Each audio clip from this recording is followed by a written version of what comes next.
Herkese merhaba, ben Zeynep. Hobsever YouTube kanalıma hoş geldiniz. Bugün sizlere tığ işi, örgü, balkabağı yapımını anlatacağım.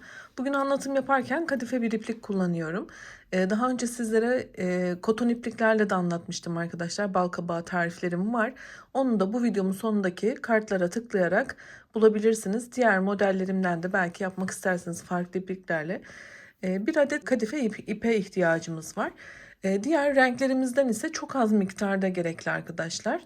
Yeşil ve kahverengi olarak kullanacağım. Şimdi hemen şöyle belki aynı renkle yapmak isteyenler olabilir diye kodunu da göstereyim. Tığ numarası olarak ise 5 milim bir tığ ihtiyacım var. Dilerseniz hemen kolay modelimizin anlatımına başlayalım. Evet, bismillah diyelim ve başlayalım. Öncelikle ipimizi kapatıyoruz.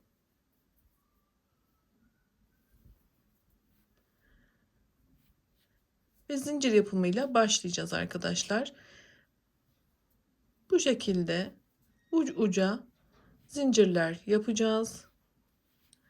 Ben 25 tane zincir tamamlayıp geliyorum. Zincirlerimi 25 sayısına tamamladım. Çok sıkı olmayacak şekilde yaptım. Buradaki zincir sayımız bizim balkabağımızın şu şekilde yüksekliği arkadaşlar. İçine böyle elyaf girdiğinde yüksekliğimiz, yani böyle dümdüz bir yükseklik olmayacağı için, biraz şöyle kıvrılacağı için istediğiniz boyutu buradan da kararlaştırabilirsiniz. Yani şu şekilde bir büyüklükte olacak. Peki farklı boyutlarda yapmak istiyorsanız bunu neye göre ayarlayacaksınız? Örneğin daha küçük bir kabak istiyorsanız, bazı arkadaşlarım 3 farklı boyutta yapmak istediklerini dile getirmişlerdi bana. Şöyle arkadaşlar, zincir sayımızı azaltıyoruz. Yani zincir sayısında hiçbir kural yok. İstediğiniz ebatlarda başlayabilirsiniz. Tamamen teknik mantığını anlatıyorum. Zincir sayımızı azalttığımızda boyutumuz küçülecek. Bu boyutta yapmak istiyorum diye düşünün. Mesela bu boyutta başladık. Daha bir küçüğünü yapmak istiyorsanız zincir sayınızı azaltın. Bir büyüğünü yapmak istiyorsanız zincir sayısını artırın.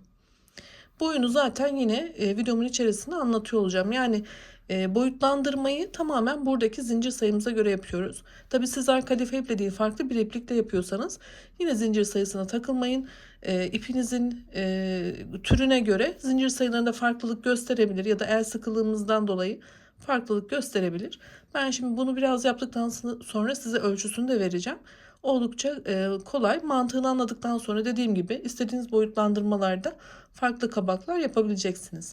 Ekstra 3 tane zincir yaparak üst sıraya geçiyorum arkadaşlar. Tığımın üstüne bir kere doladım. Geriye dönük 4. zincirime batıyorum. İkili trabzan yapıyorum. Tığıma bir kez doluyorum ve sıradaki tüm zincirlere ikili trabzan yapıyorum. Çok sıkı sıkı örmeyin. Biraz böyle gevşek örerseniz daha güzel duracaktır. İkili trabzan yapıyorum. Şimdi sona kadar ikili trabzanlarımızı tamamlayalım. Evet, ikili trabzanlarımı devam ettirdim. Sona kadar yaptığımda arkadaşlar 25 tane ikili trabzanım ve bir tane zincirim var. Yani 26 tane trabzan olarak kabul ediyorum burayı. Şimdi 3 zincir yaparak yukarı çıkıyorum ve ters çeviriyorum. Şimdi arkadaşlar burada bu bizim birinci trabzanımız, hemen ilk baştaki. Arkasına, yani şu trabzanın tepesindeki her iki lobu değil de sadece arkasındaki tek lobu, şöyle tek kanadı alacak şekilde ikili trabzanlar yapıyoruz. Bakın sıradaki, şimdi bu bunun üstüne geldi. Bu da bunun üstüne trabzan olarak geldi. Şuradaki gördüğümüz başak şeklindeki loblardan her ikisine değil, sadece tek kanat, yani arka loba batarak devam ediyoruz. Bu sırada da trabzanlarımızı yapıyoruz.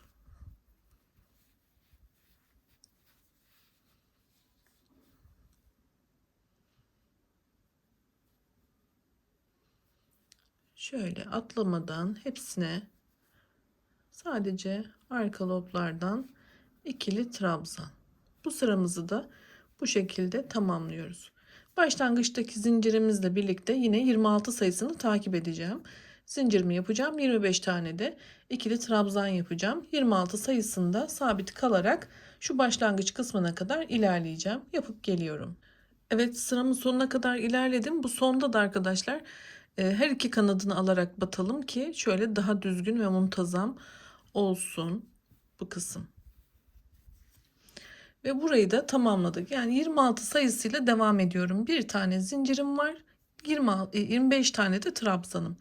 İkinci sıramı bitirdikten sonra şimdi tekrar 3 zincir yapıyorum ve çeviriyorum.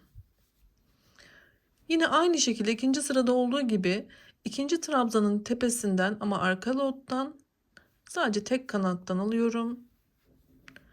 İkili trabzan. Arka lob. İkili trabzan. Arka lob. İkili trabzan şeklinde devam ediyorum. Ve bunu artık örgümün sonuna kadar devam ettireceğim arkadaşlar. Hiçbir farklılık yok.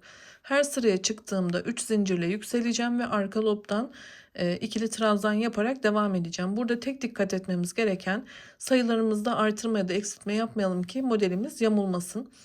Şimdi ben size ölçüsünü de göstereceğim. Belki aynı ipi kullanıyoruz fakat el sıkılığımız farklı olduğundan ölçülerimiz tutmayabilir. Ben 25 santim olacak şekilde başladım. Şöyle. Benim ölçüm 25 santim. Peki sizler bunu dediğim gibi el ayarınız tutmuyorsa ya da ip farklılıklarından, el sıkılığından, farklılıklardan dolayı tutmuyorsa ne yapacaksınız? İstediğiniz sayıyla artırabilirsiniz arkadaşlar. Dediğim gibi hiçbir modelde bozulma olmayacak. Sadece ebatlarda farklılık olacak. Şimdi ben de bunu istediğim uzunluğa gelene kadar sıralarımı devam ettireceğim. O şekilde de ölçü vereceğim size. Yapıp geliyorum. Evet, dikdörtgen parçamın sıralarını devam ettirdim. Hemen uzunluğunu da sizlere ölçüyle göstermek istiyorum arkadaşlar. 42 santim olana kadar devam ettim. Enimiz ise biliyorsunuz 25 santimdi. Bu şekilde devam ettik ve tamamladık. Şimdi kabağımızın şeklini vermek istiyorum. Onun için hemen kabağımı ikiye katlıyorum ve şurada dikiş yapar gibi ilmek kaydırma ile eklememe başlayacağım. Örgümün tersi düzü yok. Her iki yüzünde kullanabilirsiniz. Dediğim gibi ilmek kaydırmayla yapacağım ben eklememi. Dileyenler burada iğne iplik yardımıyla da yine kendi ipiyle dikebilirler. Şimdi ben tığımı şu başlangıç noktama batırıp ilmeğimi ön tarafa buraya aldım. Ve artık buradaki her iki lobları alarak karşılıklı şöyle karşı karşıya getirerek ilmek kaydırıyorum ve bir dikiş yapıyorum.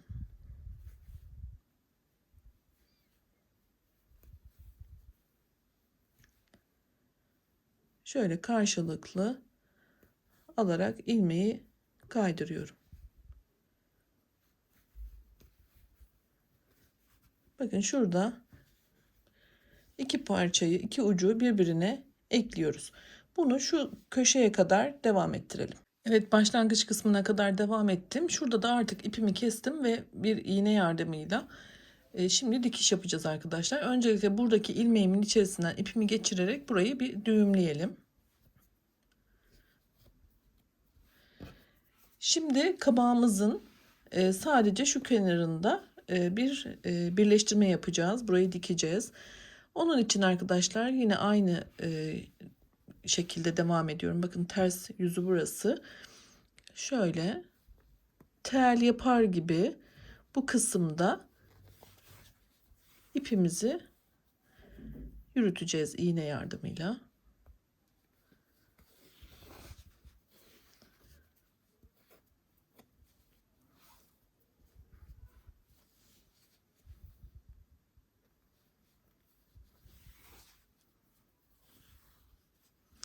Bunu tam bir tur yapıp yine başlangıç noktamıza kadar devam ettirelim. Tel şeklinde ipimizi ilerletelim. Bir tur devam ettim. Başlangıç noktama kadar geldim. Şimdi burada şu kısmı büzdürerek arkadaşlar bu ipi çekeceğiz. Şöyle çok hızlı çekmeyin. Kademeli kademeli çekin ki kopmasın. Şu kısmı kapatmaya çalışacağız. Evet. Evet, son olarak şurada kalan az bir açıklığı da yine Kalan ipimizle dikiyoruz arkadaşlar ve burayı sağlamlaştırıyoruz. Kabağımızın bir kısmını bu şekilde dikiş yaparak şu boşluğunu kapatıyoruz. Evet, burayı sağlamlaştırıp ipimizi kesebiliriz. Evet, sağlamlaştırmayı da tamamladıktan sonra şimdi kabağımı ters çeviriyorum.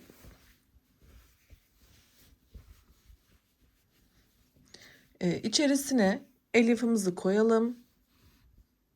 Evet, yeteri kadar elyafı koyduktan sonra yine ipimi hazırladım arkadaşlar. Yine burada tel yapar gibi bir sıra geçeceğim ve yine başlangıç noktama geldiğimde büzdürerek burayı kapatıp dikeceğim arkadaşlar. Hemen hızlıca yapıyorum. Evet, kabağımın her iki ucunu da diktim arkadaşlar. Elyafını koyduktan sonra. Şimdi bu esnada kabağımızın dilimlerini oluşturacağız. Bunun için ben şöyle koton bir iplik kullanıyorum. Sağlam olması açısından. Çünkü bu kadife ipler çektiğimizde çok çabuk kopabiliyor. Sağlam herhangi bir ipliği yine şöyle ipimi hazırladım iğnemle. Şu üst kısmından batırıyorum. Buradan önce şöyle düğüm atıyorum ki bu açılmasın diye. Şuraya düğümlüyorum. Fazla kısmı keseceğim. Şimdi burada yapmamız gereken arkadaşlar, kabağımızı önce 4 eşit parçaya böleceğiz. Daha sonra her 4 dilimi tekrar 2'ye böleceğiz. Yani 8 tane eşit parça yapmamız lazım. Şimdi bunun için öncelikle şöyle ipimi bağladığım noktadan bakın şöyle çeviriyorum. Taban kısmından iğnemle tekrar şu noktaya, yani üst kısma gelmeye çalışıyorum. Bakın iğnemi tekrar buradan çıkarttım. Şöyle ipimi çekiyorum. Buradan batırdım. Şöyle döndüm. Şuraya batırdım. Ve ipimi yukarıya aldım. Şimdi burada ipimizi çekip burayı sıkıştırıyoruz. Şöyle bakın. Şurayı biraz dilimlemiş gibi olduk. Şimdi tam bu hizanın karşısından tekrar aynı işlemi yapıyorum. Alttan batırıp şu üstten çıkartıyorum ipimi.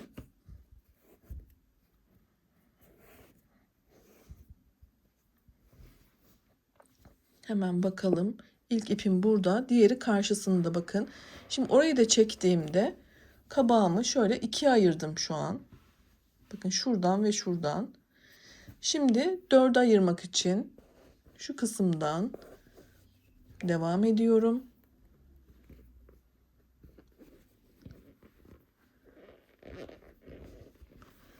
Aynı şekilde şu ipimi çekiyorum. Bakın burada ipim. Şimdi bunu da çekerek sıkıştırıyorum. Bir ipim burada, bir ipim burada, diğeri burada. Şimdi yine karşısından ayarlayarak 4. dilimi oluşturuyorum.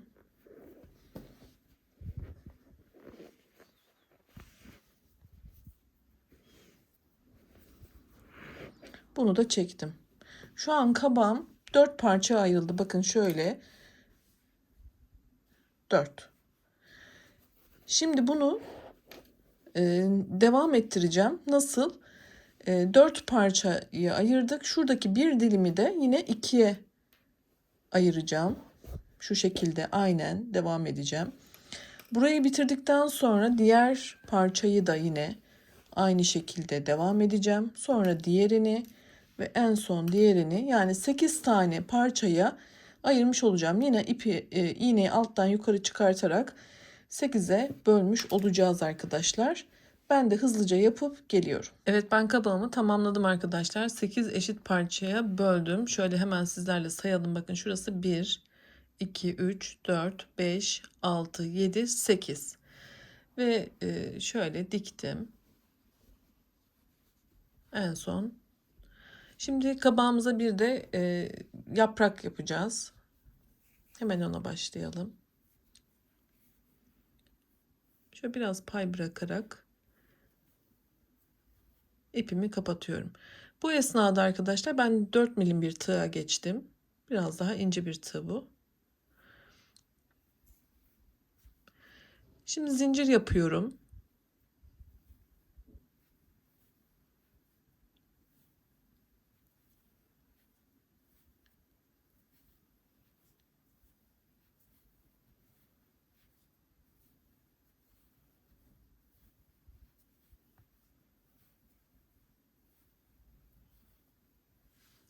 On 17 tane zincir yaptım. Tığımın üstüne bir kere doluyorum. Geriye dönük ikinci zincirimin içerisinden batıyorum. Buradan ilmek çıkarttım ve tığımda bekleyen 3 tane ilmeği tek seferde çıkartıyorum. Yarım trabzan yapıyorum. Tekrar tığıma ip doladım. Aynı yere bir tane daha yarım trabzan yapıyorum. Şimdi bir sonraki boşluğa geçtim. Buraya sık iğne yapıyorum.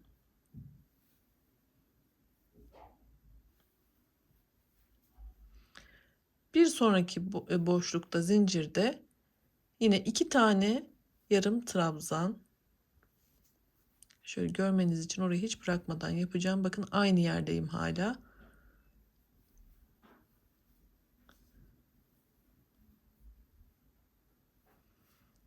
Bir sonraki zincire de sık iğne.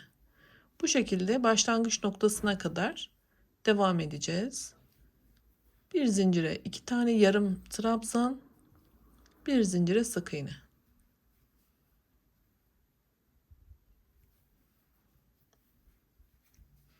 Başlangıca kadar devam ettirelim. Son zincirime bir tane sık iğne yaparak burayı tamamlıyorum.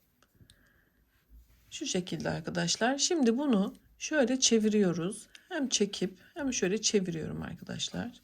Bakın ilk yaprağımız oluştu.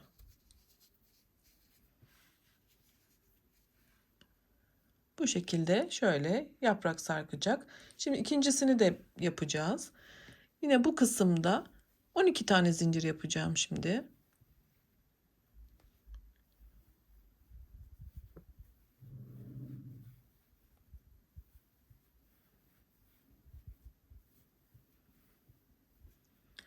Şöyle 2 tane yaprak sarkacak çünkü. Yine tığıma bir kere doladım. Geriye dönük ikinci zincirimden 2 tane yarım trabzan yapıyorum. Bir sonrakine bir tane sık iğne yapıyorum. 2 tane yarım trabzan yapıyorum. Bir tane sık iğne yapıyorum ve başlangıca kadar yine aynı şekilde devam edelim.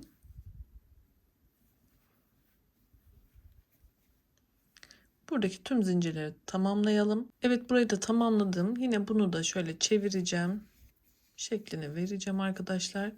Böyle çekiyorum. Ve burada da bir bütünlük olsun diye şimdi şuraya da yine bir tane boşluğa sık iğne yapacağım şöyle. Daha sonra şuradan ipimi keseceğim.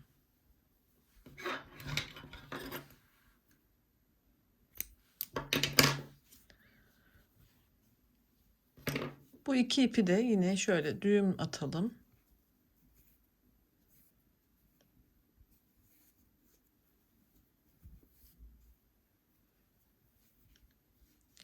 Evet, bu kabağımızın yaprakları şöyle gayet güzel oldu. Daha büyük kabak ya da daha küçük yapıyorsanız zincir sayılarınızı değiştirerek yine aynı işlemi yapacaksınız.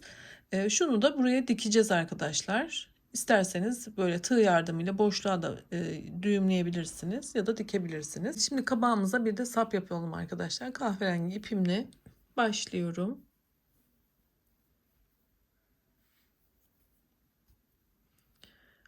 Dokuz tane zincir yapacağım.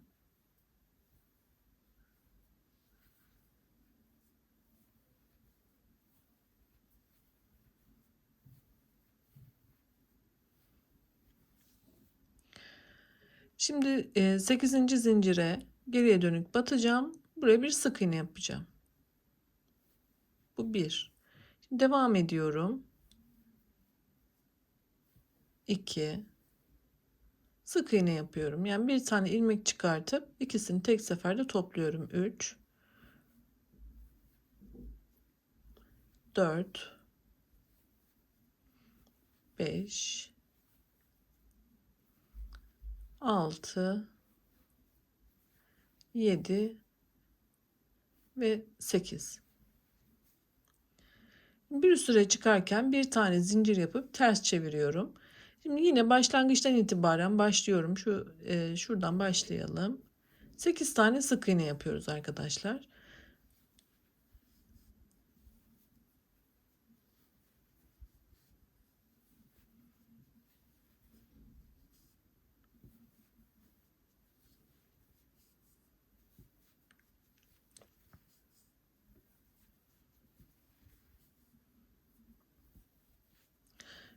İki sırayı tamamladım. Bir zincir çevirip yine bir zincir yapıp çeviriyoruz. Tekrar 8 tane sık iğne yapmaya başlıyoruz. Ve bundan sonra hiçbir farklılık yok. Tam bir kare olana kadar 8 sıraya tamamlayacağım arkadaşlar. Şu altta 8 sık iğnem oluyor. Üste doğru da 8 yaptığımda küçük bir kare elde edeceğim. Daha sonra onu katlayacağız ve kabağımıza dikeceğiz. Ben bunu tamamlayıp geliyorum. Evet, 8 sık iğneyi 8 sıra devam ettirdim. Küçük bir kare elde ettim. Şimdi burada ipimizi koparmadan şöyle ekleme yapacağız arkadaşlar. Bakın şöyle tutuyorum. Hatta şöyle yapayım. Bakın ipim arkada. Ben şöyle şuradan batacağım. Öncelikle ipimi şöyle kaydırarak ekliyorum. Burada dikiş de yapabilirsiniz. İğneyle de dikebilirsiniz. İlmek kaydırma da yapabilirsiniz. Şöyle karşılıklı ilmekleri alıp kaydırıyoruz arkadaşlar. Hiçbir zorluğu yok.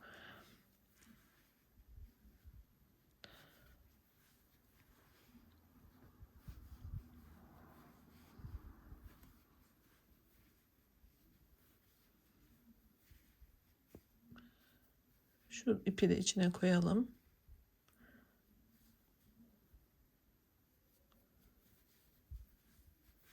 Şimdi bu kenarı ilmek kaydırarak birleştirdik. Bakın şu kısım hala boşluk.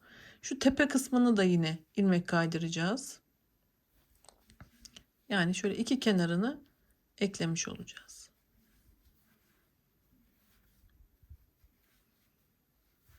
Başlangıca geldiğimde de şöyle batıyorum. Ve şurada da bir zincir yaparak şu ipimi keseceğim.